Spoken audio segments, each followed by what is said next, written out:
స్వామి, నా మనవడికి వివాహమై కొద్ది రోజులైంది. వివిధ కారణాలతో ఇప్పటి వరకు వీరి తొలిరాత్రి జరగలేదు. ఆ కార్యాన్ని ఎప్పుడు తలపెట్టినా ఏదో ఒక ఆటంకం వస్తూనే ఉంది.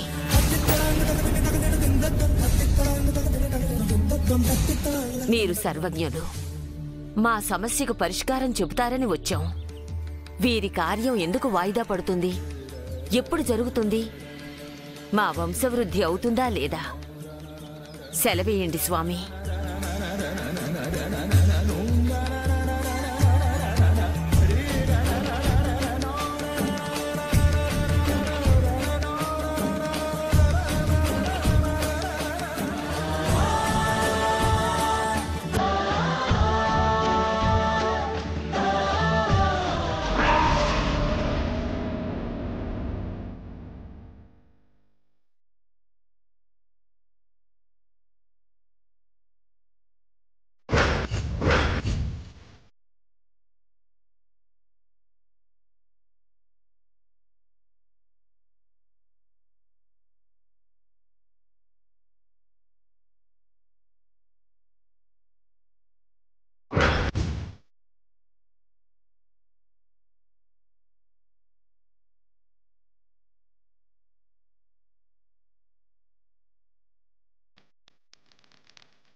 ఏమైంది స్వామి?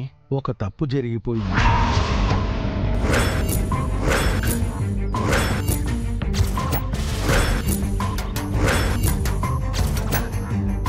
తప్పేంటి స్వామి? వీరి వివాహంలో ఒక తప్పిదం ఉంది.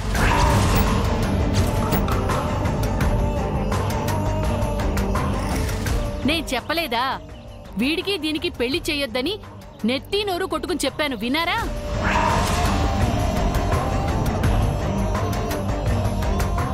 మనం మంచి చెప్తే ఎవరు వింటారు చంద్రిక? అసలు మనల్ని మనుషులుగా జమకడితే కదా. మీరు ఆపుతారా? ఆ తప్పేంటో చెప్పండి స్వామి. ఇద్దరి జాతకాలు బాగా పరిశీలించి మంచి ముహూర్తంలో జరిపించిన పెళ్లి స్వామి. అందులో తప్పెలా దొర్లింది? ఆ తప్పేంటో ఆమెకు తెలుసు.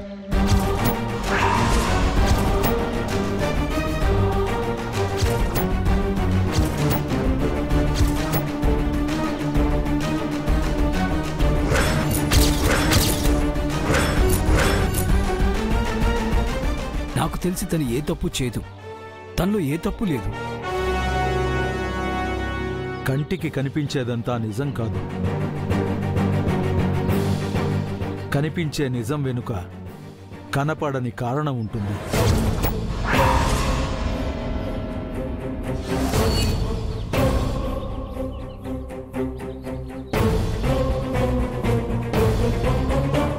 మీరేమంటున్నారో అర్థం కావట్లేదు స్వామి. కొన్ని తరాలుగా మీ వంశం అనుసరిస్తున్న విధి విధానానికి ఈ తరంలో విరామం ఇవ్వాలని ప్రయత్నం జరుగుతోంది.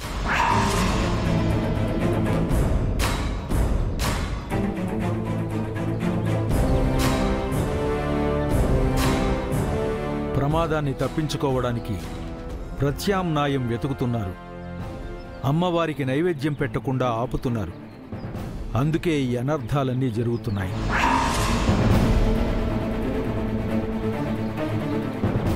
అమ్మవారిని పరీక్షిస్తే అరిష్టం తప్ప మీ కుటుంబానికి ఆనందం మిగలదు.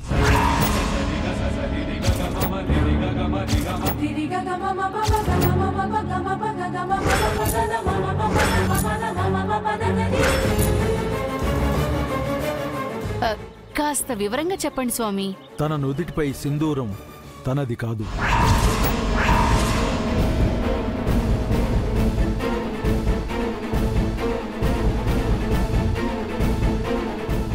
తన మెడలోని మంగళసూత్రం తనది కాదు. తను మోస్తున్న పసుపు కుంకాలు తనవి కావు. తనసలు మీ కోడలే కాదు.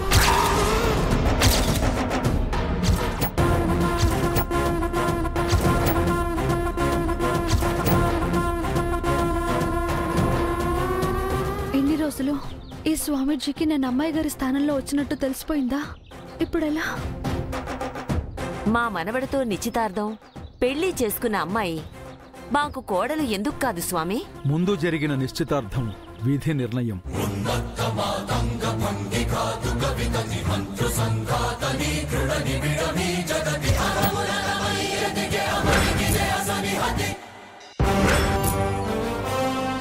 తరువాత జరిగిన వివాహం విధి వ్యతిరేకం.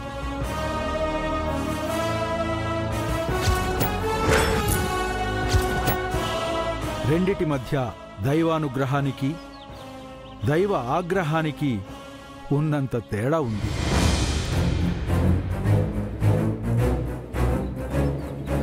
మీ సమస్యలకు కారణం మీ ఎదురుగానే ఉంది.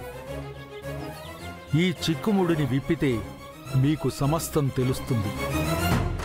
విప్పకపోతే సర్వనాశనమే మిగులుతుంది. జరుగుతున్నది జగన్నాటకం, జరుగుతున్నది జగన్నాటకం.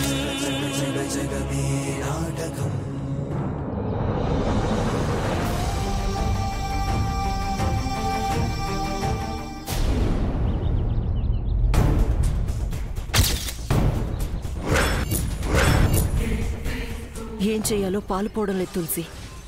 వాళ్ళు మళ్ళీ జయమంగళకు తొలి రాత్రి జరిపించే ప్రయత్నం చేస్తారు. ఈసారి దాన్ని ఎలా ఆపాలో నాకు అర్థం కావట్లేదు. మీరింకేం చేయకండమ్మా. కొండనాలుకి మందు వేస్తే ఉన్న నాలుక ఊడినట్టు తొలి రాత్రిని ఆపాలని మీరు చేసిన ప్రయత్నంలో జయబాబు ప్రాణాల మీదకొచ్చింది. అలా జరుగుతుందని నేనేమైనా కలగన్నానా తులసి? కళ్ల ముందే పరిస్థితి నా చేయి దాటిపోయింది. లేదమ్మా, మీరనుకుంటే జయబాబుని కాపాడుండేవారు.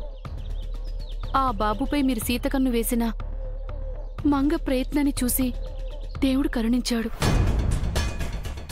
ఆ బాబు ప్రాణాలతో బయటపడ్డాడు. ఆ క్షణం నాకు మంగే ముఖ్యం అనిపించింది తులసి. మనకు మంగ ముఖ్యమేనమ్మా, కాదనను. కానీ మంగకు జయబాబు ముఖ్యం. అది మర్చిపోతున్నారు మీరు. అందుకే మంగ అదృష్టం ఎలా ఉంటే అలా జరుగుతుంది. ఈసారి వాళ్ళ తొలి రాత్రికి మీరు అడ్డుపడకండమ్మా. నేను అడ్డుపడకపోతే మంగ ప్రాణాలు పోతాయి. మంగ లేకుండా నేను ఉండలేను. జయబాబును దూరం చేసుకుని మంగ మాత్రం బ్రతకగలదా అమ్మా? మన తలరాత బావుంటే బాబుతో కలిసి నిండు నూరేళ్లు బ్రతుకుతుంది. బాగోకపోతే దాని రాత అంతేనని సరిపెట్టుకోవాలి. నువ్వు సరిపెట్టుకోగలవేమో, నా వల్ల కాదు తులసి. అయినా మంగ నేను కనుంటే నీకు ఆ కడుపుకోత తెలిసేది.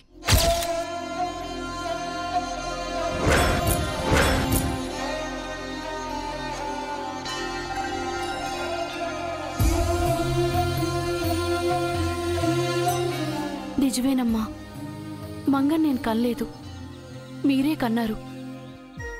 కానీ నేను చెప్పే వరకు మంగ మీ కూతురని తెలీదు. మంగ మీ కూతురు 20 రోజులే అయిందమ్మా. కానీ 20 సంవత్సరాలుగా మంగ నా కూతురు, నేను పెంచిన కూతురు. దురదృష్టం కొద్దీ మంగ దూరం అయితే మీకు నిత్యం ఉంది.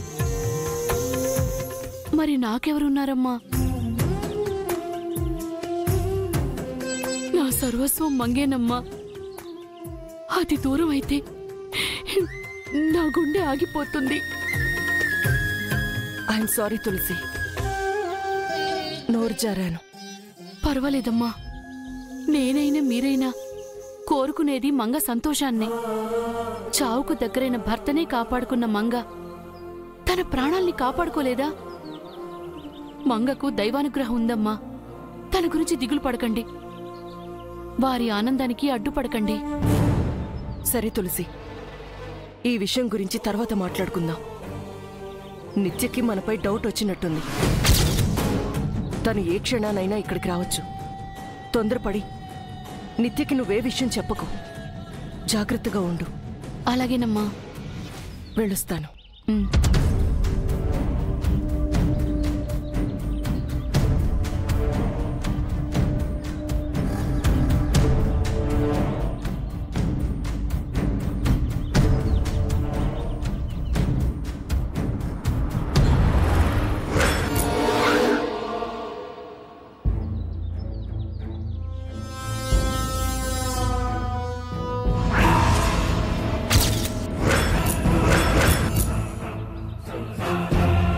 ఎస్,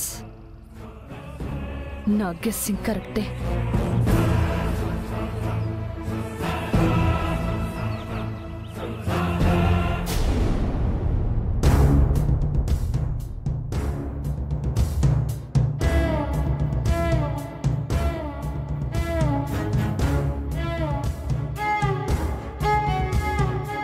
వీరి వివాహంలో ఒక తప్పిదం ఉంది.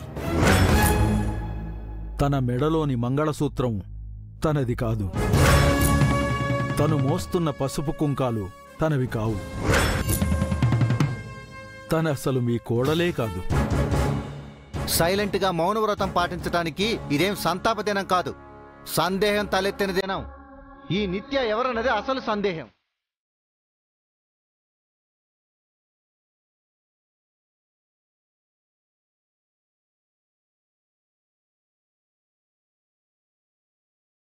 చెప్పవే, నువ్వు నిజంగానే నిత్యవేనా? ఈ ఇంటి కోడలివేనా? ఏ కుట్ర చేయడానికి మా ఇంటికొచ్చావు? ఏ దురుద్దేశంతో వచ్చావో చెప్పు. కుట్రలు కుతంత్రాలు చేయాల్సిన అవసరం తనకేంటి వదినా? తమరు కాసేపు మౌనంగా ఉంటారా? మీరిలా వెనకేసుకురాబట్టే తన ఆటలు ఇలా సాగుతున్నాయి. మరే ముందొచ్చిన చెవుల కన్నా వెనకొచ్చిన కొమ్ములు వాడేని మన జై కంటే ఈ నిత్య ఎక్కువైంది మీకు. అనుమానించడానికి కూడా ఓ హద్దుండాలి కదా బావా. హద్దులు కాదు, సాక్ష్యాలున్నాయన్నయ్య. ఇది ఒక్కరు కాదు, ఇద్దరు అని నాకేనాడో అనుమానం వచ్చింది.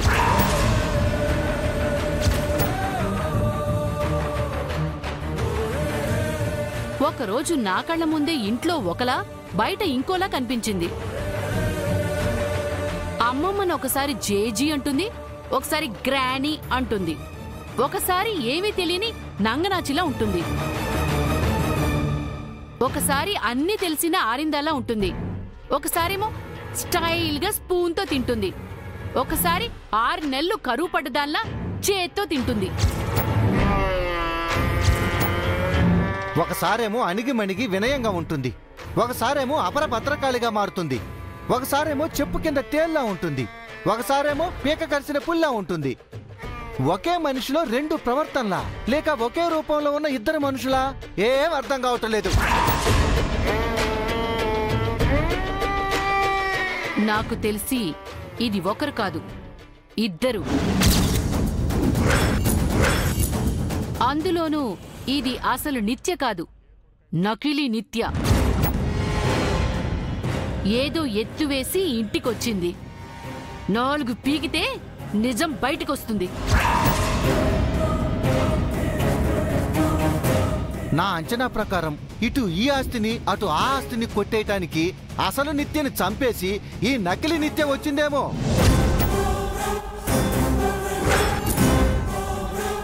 అయినా అయ్యుండొచ్చండి. మన జైనే చావుదాకా తీసుకెళ్ళింది. ఆ అసలు నిత్యను చంపడం దీనికొక లెక్క. ఆహా, మన దగ్గర వినయంగా నటిస్తూ ఆ స్వరూపకు డౌట్ రాకూడదని స్టైల్గా నటిస్తోందేమో. చాలా ఆపండి. నోటికి ఎంతొస్తే అంత వాగేస్తారా? మాది వాగుడో యథార్థమో తనని అడగండి బామ్మగారు. ఆ స్వామీజీ కూడా చెప్పారు కదా, తననే అడగమని. అడగండి. చూడమ్మా, ఆ స్వామి అంటే మాకెప్పటినుంచో నమ్మకం. ఆయన్ని మేము దేవుళ్లా కొలుస్తాం. వారెప్పుడూ అబద్ధం చెప్పరు. అడుగుతున్నానని ఏమనుకోకు. నిజం చెప్పు, నువ్వెవరు?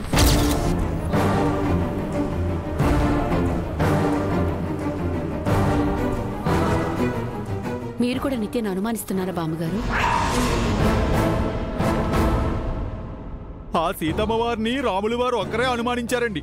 ఇక్కడ ఈ సీతమ్మను మీరందరూ అనుమానిస్తున్నారు.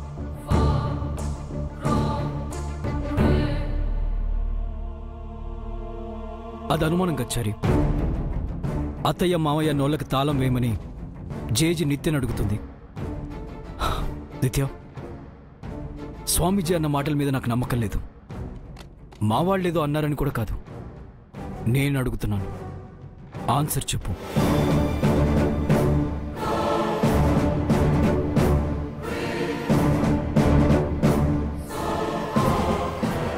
నీ గురించి ఇక్కడ అందరికంటే ఎక్కువ నాకే తెలుసు. బట్ నేను కూడా నీలో స్పీడ్ పర్సనాలిటీని చూశాను, నీలో ఇద్దరిని చూశాను.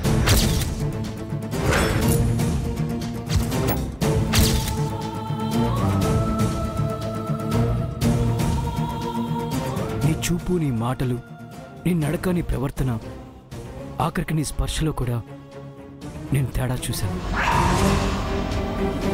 ఒక్కొక్కసారి నువ్వేనా అనిపించేది. అదేమిటి సార్, మేడం గారు ఒక్కొక్కసారి ఒక్కోలా ఉంటారని మీరే అంటుంటారు కదా. అన్నాను చరి, కానీ తను అలా ఉండడానికి కారణం ఏంటి? నిజంగానే తనలో స్పీడ్ పర్సనాలిటీ ఉందా, లేక ఇంకేదైనా ప్రాబ్లమా? ఒక్కొక్కసారి నేను కాదని, నేను నిన్ను ప్రేమించలేదు, ఇష్టపడి పెళ్లి చేసుకోలేదనింది. కానీ నేనే తన ప్రాణమని, తన ప్రపంచమని నాకు తెలుసు. తన బాధ, తన కష్టమేంటో నాకు తెలియాలి కదా.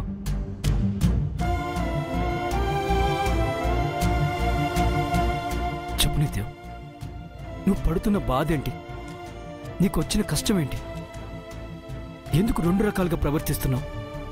దయచేసి చెప్పు, నాకైనా చెప్పు. నేను నిత్యనేనండి. మీతో కలిసి ఉండటమే నాకు ఆనందం, సంతోషం.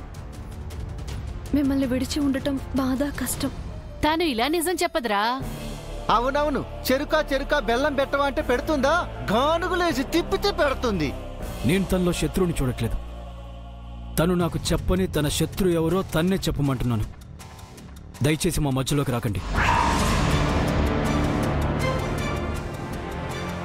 నిత్య, నీకు నాపై ఇష్టం ఉంటే, నువ్వు నన్ను ప్రాణంలా ప్రేమిస్తే, నేను నీ మనిషిని నువ్వు నమ్మితే, నీకోసం నేను ప్రాణాలైనా ఇవ్వడానికి సిద్ధంగా ఉన్నానని నువ్వు తెలుసుకుంటే, నాతో కలిసి 7 అడుగులు నడిచి 100 ఏళ్ళు తోడుగా ఉంటానని అంగీకరిస్తే,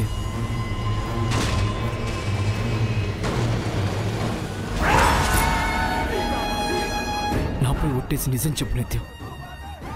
నీకొచ్చిన సమస్య ఏంటో చెప్పు.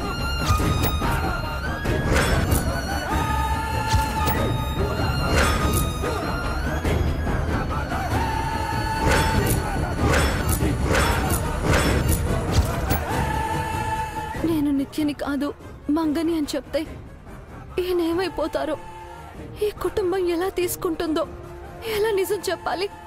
నిన్నే కదరా చావుదాకా వెళ్ళొచ్చావు, మళ్ళీ నీపై ఒట్టు పెట్టుకుంటావేంటి? ఇది నాకు నిత్యకు సంబంధించిన విషయం అత్తయ్య. చెప్పు నిత్యం, నా మీద, మన ప్రేమ మీద ఒట్టేసి చెప్పు.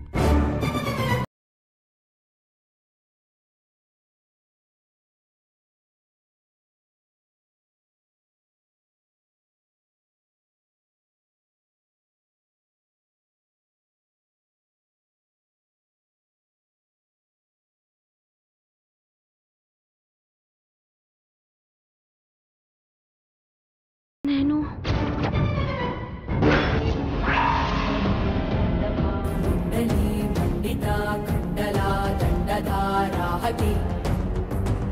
నేను